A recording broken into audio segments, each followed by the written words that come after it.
Au risque de vous décevoir, je viens vous parler aujourd'hui de la malédiction du pétrole. Oui, le pétrole est quasiment une malédiction partout où il a coulé à flot.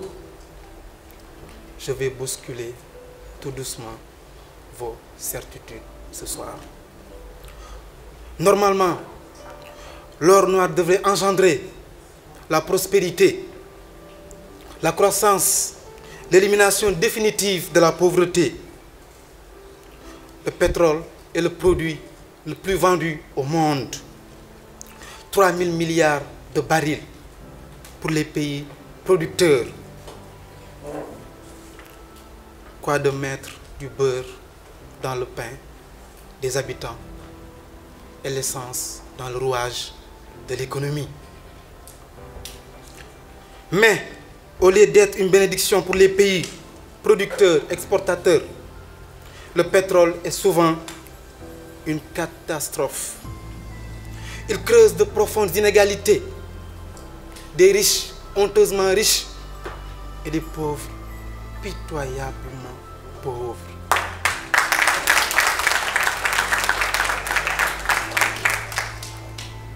Si on fait un tour rapide des pays producteurs, USA, Russie, Iran, Irak, Brésil, Mexique, Venezuela,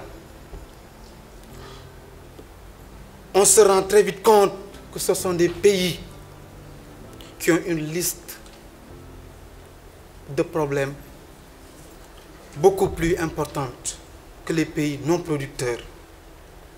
On va tempérer un peu, affirmant que l'Arabie Saoudite, le Koweït sont plus ou moins enviables, mais seuls le Canada et la Norvège échappent à cette malédiction. Qu'en est-il pour notre continent? En Afrique, mieux vaut ne pas évoquer Nigeria. Nigeria, 11e rang mondial. Nigeria, toujours en panne d'électricité. Le Soudan, la Libye, le Tchad, encore en guerre. Toujours en guerre. Qu'est-ce que le Sénégal a à envier à tous ces pays?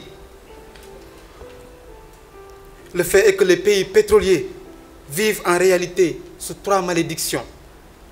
La première malédiction est économique. Les pays riches en pétrole ont souvent du mal à partager équitablement leurs richesses. Mon conseil pour le Sénégal, qui devrait produire théoriquement 100 millions de barils par jour, serait d'épargner l'argent pour des jours difficiles et sombres à venir. L'exemple de la Norvège est à suivre. La deuxième malédiction est politique. Il y a tellement d'argent en jeu que la classe dirigeante l'accapare par tous les moyens. Si le pouvoir corrompt, le pétrole corrompt absolument.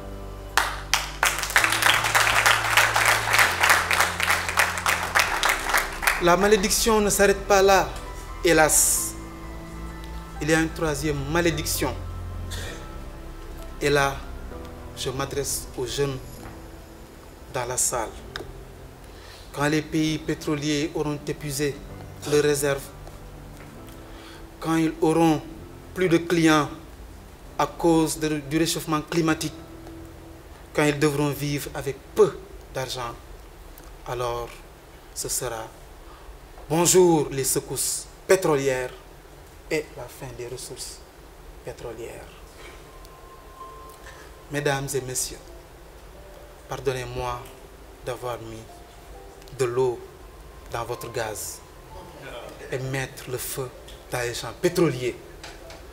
Pour conclure cette sombre géopolitique du pétrole, n'est au fond qu'une prière forte et sincère pour que le pétrole puisse être une bénédiction pour le Sénégal. Vive le Sénégal!